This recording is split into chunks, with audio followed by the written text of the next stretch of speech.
যে ৭ ধরনের লোককে এড়িয়ে চলবেন। ১ নম্বর, যারা কেবল নিজের প্রয়োজনে আপনার সঙ্গে যোগাযোগ করে। ২ নম্বর, যখন আপনি কোনো সমস্যা নিয়ে কথা বলতে চান, তারা আপনার সমস্যার কথা না শুনে নিজের সমস্যার কথা বলতে শুরু করে।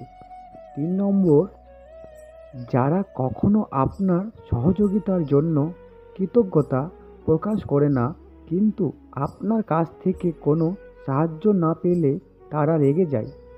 ৪ নম্বর, যখন তাদের কোনো অপশন থাকে না, তখনই কেবল আপনার সঙ্গে তারা সময় কাটায়।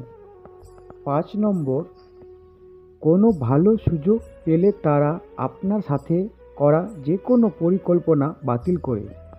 ৬ নম্বর, তারা কখনো নিজের ভুল স্বীকার করে না, নিজের কোনো ভুলের দায়িত্ব নেয় না এবং কোনো সমালোচনার গ্রহণ করতে পারে না।